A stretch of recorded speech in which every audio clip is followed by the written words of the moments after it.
Join me as I take on the challenge of protecting my home from looters without firing a shot. Let's see if I can outsmart them. One of the most overlooked yet most effective ways to protect your home from looters without using force is to control what they can see and how easily they can get close.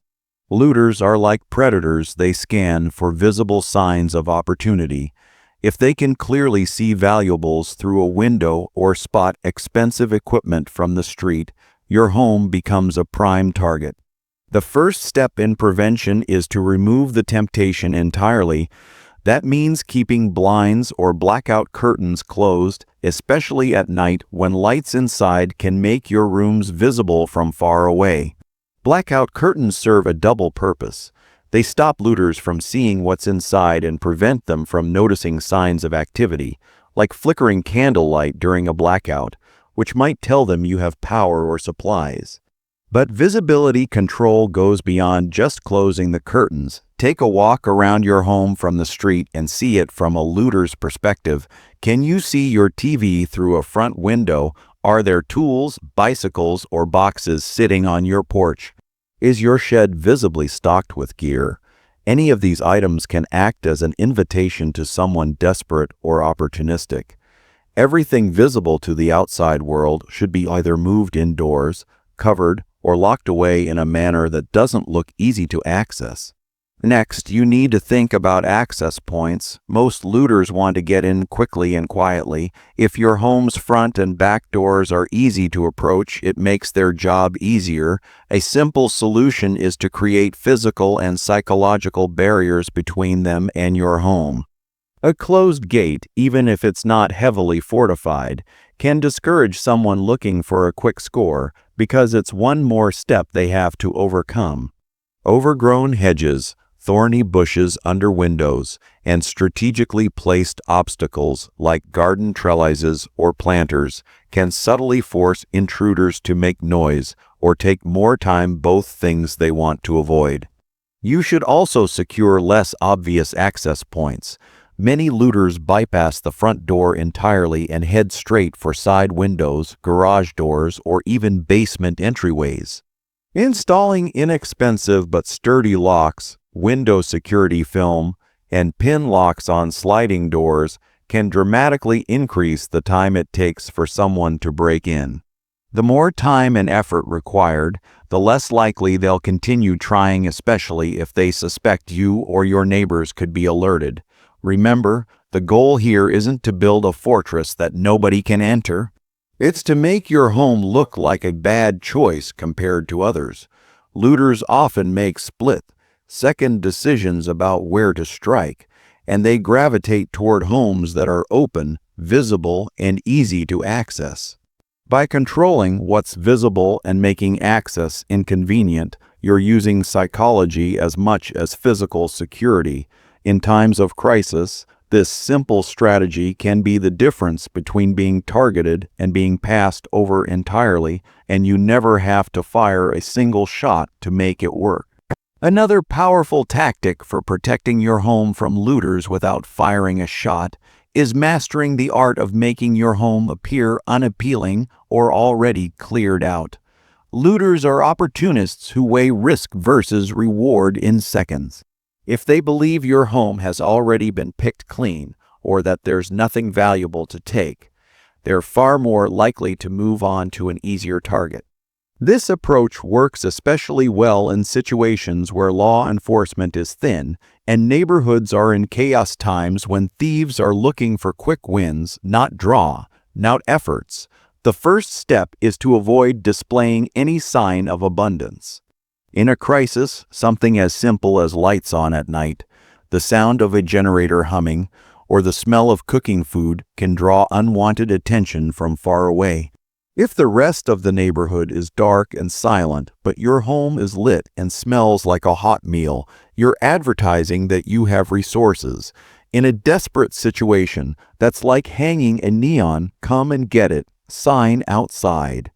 Keep lighting dim and contained. Avoid strong cooking smells by cooking indoors with windows closed, and stagger your resource usage so it's less noticeable. You can also use visual cues to make it seem like there's nothing worth taking. One way is to make the home look abandoned from the outside.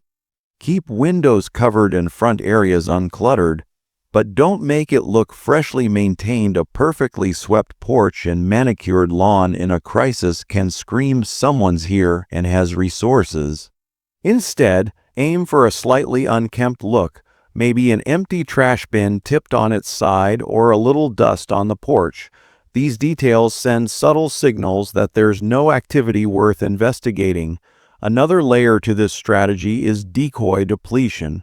If you know the situation is getting tense, you can place a few empty boxes, torn packaging, or visibly broken items where they can be seen from a window or open garage door. To a looter peeking in, it gives the impression that others have already been there, and anything valuable is long gone. In more extreme cases, you could even mark doors or walls with chalk or paint symbols, a trick used in some disaster zones to indicate a place has already been searched or cleared. While this won't stop a determined intruder, it can be enough to dissuade the majority who are looking for an easy score. The key here is subtlety. You don't want your home to look suspiciously staged, but you do want it to blend into the background. Think of it like camouflage for your property. Nothing about it should stand out as worth the effort. The psychological effect of seeing a home that appears empty, quiet, and already picked over is surprisingly strong. For most looters, that combination signals wasted time, and they'll move on in search of a more promising target. And the best part, you've protected yourself without raising a weapon or confronting anyone directly. Building strong relationships with your neighbors can be one of the most effective ways to protect your home from looters without firing a single shot. In times of crisis, isolation makes you vulnerable, while community makes you stronger. Looters are far less likely to target an area where people are visibly watching out for one another, and the simple presence of multiple eyes and ears can act as a powerful deterrent. This isn't about forming an armed militia or posting guards on every corner. It's about fostering a cooperative network of trust and mutual aid that operates quietly but effectively. The first step is to know who your neighbors are before trouble starts. Too often, people live for years next to someone without knowing their name, let alone their habits or skills. During peaceful times, make the effort to connect with the people who live nearby. Learn about their families, what they do, and whether they have any tools or resources that could be shared in an emergency. This groundwork pays off during a crisis because you'll already have a foundation of trust to build on. Once a situation begins to deteriorate, whether it's due to a blackout, civil unrest, or a natural disaster, reach out to your neighbors quickly. You don't need to announce every detail of your supplies or personal plans. Instead, focus on the shared goal of keeping the neighborhood safe. Suggest that everyone keep an eye on the street, share observations about suspicious activity, and maintain basic communication. Even something as simple as an agreed-upon signal, like a flashlight beam or whistle, can help alert others if a threat arises. Informal patrols can also be highly effective.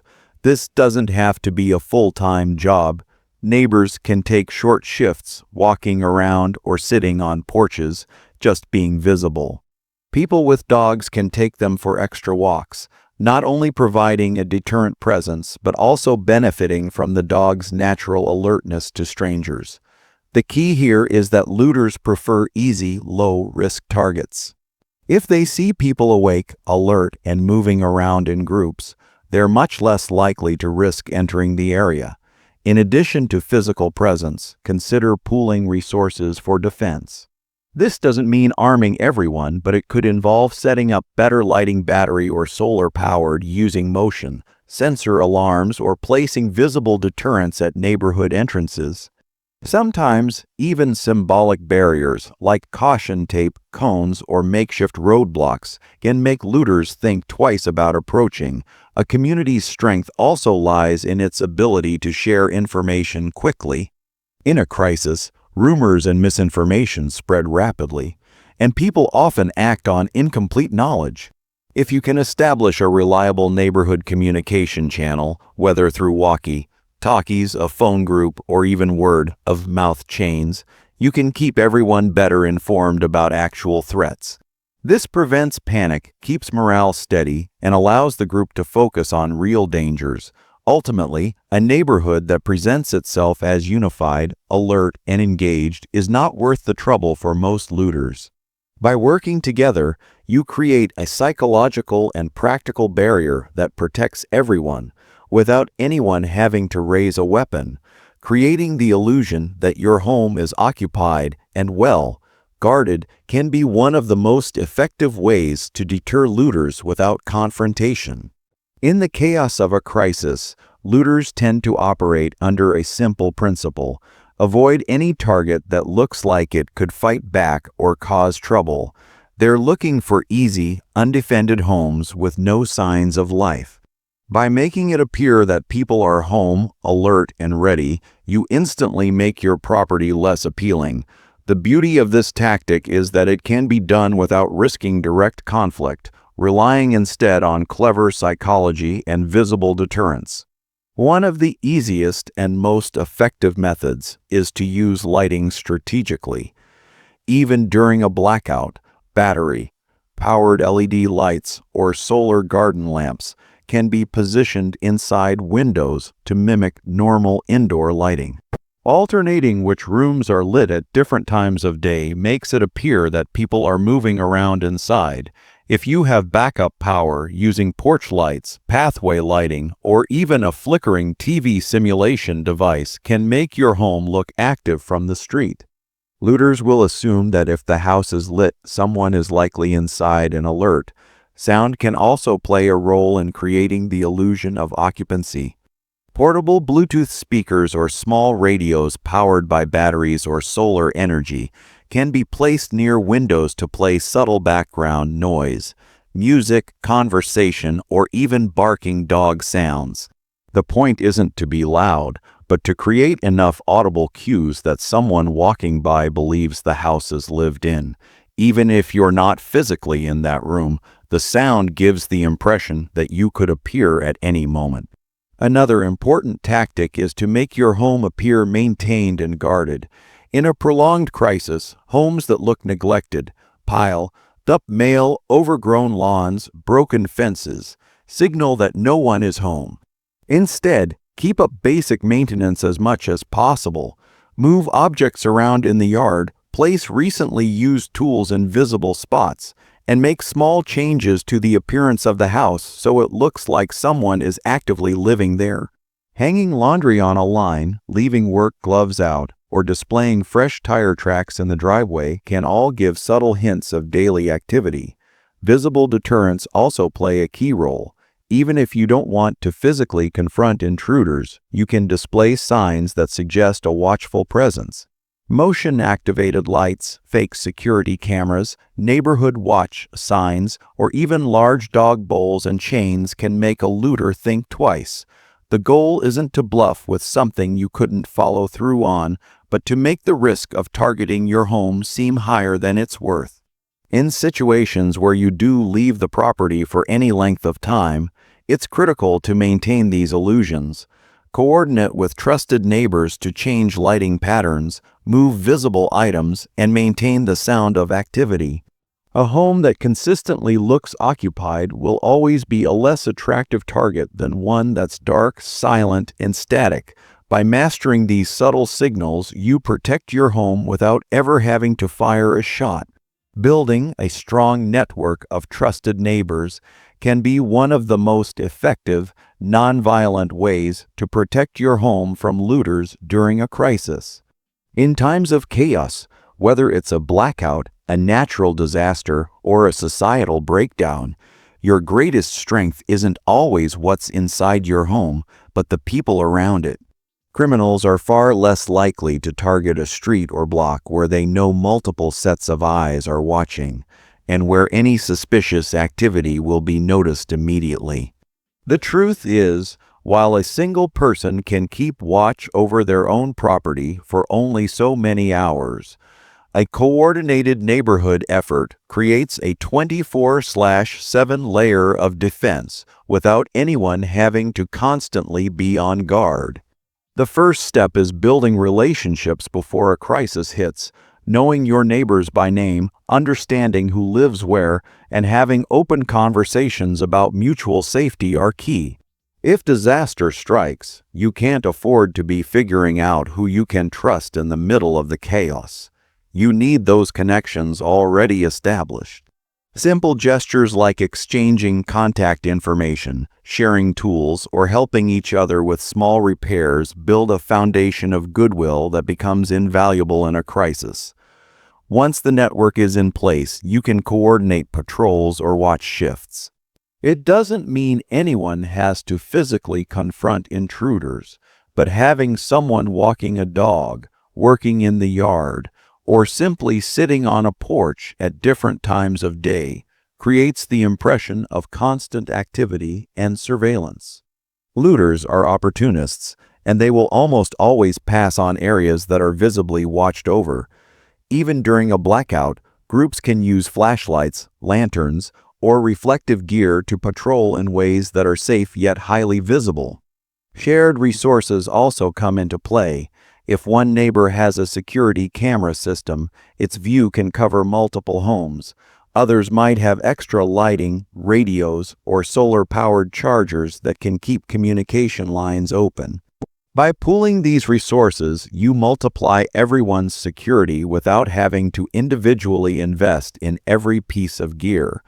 Some neighborhoods even agree on simple visual signals, like hanging a colored cloth in a window or positioning an object in the yard, to quickly indicate all clear or need assistance. Communication is the backbone of this strategy. Walkie-talkies, two-way radios, or even old-fashioned whistles can serve as instant alert systems when cell service is down.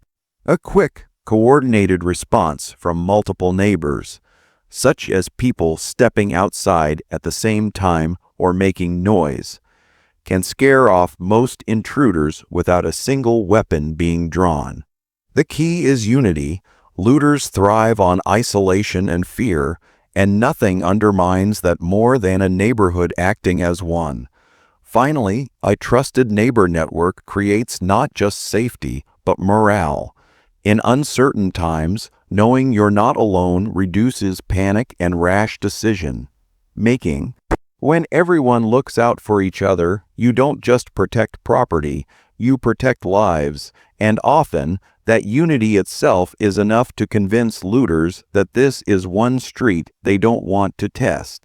Psychological deterrence is one of the most overlooked yet powerful tools for protecting your home without ever having to fire a shot.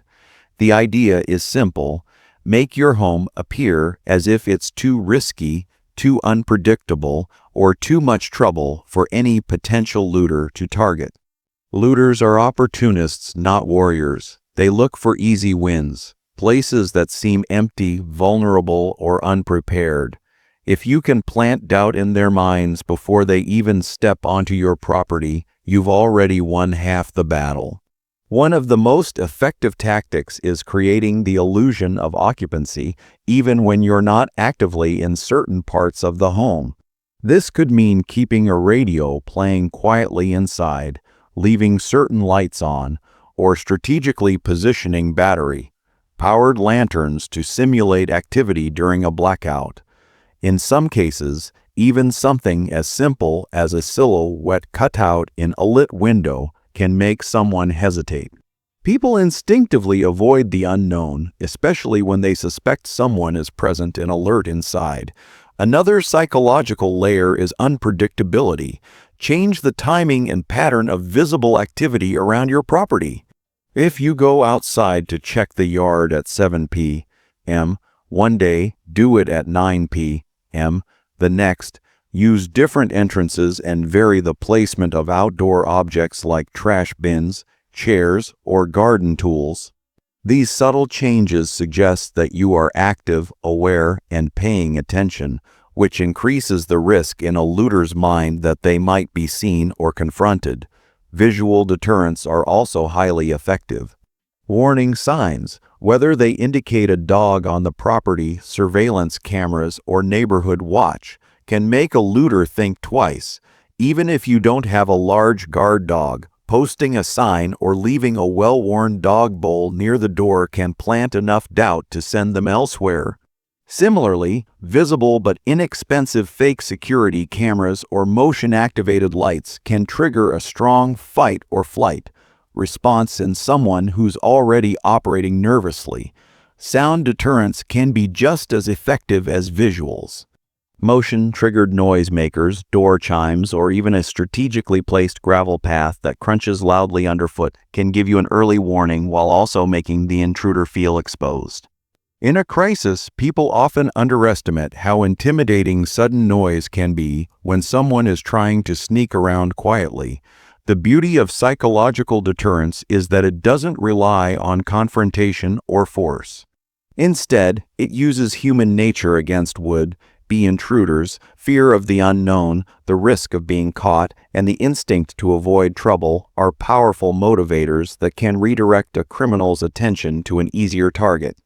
In the end, your goal isn't to create an impenetrable fortress. It's to make your home seem like the wrong choice. By blending signs of alertness, unpredictability, and controlled intimidation, you shift the balance of risk in your favor. Looters will almost always choose the path of least resistance, and with the right psychological cues, that path will lead them far away from your door.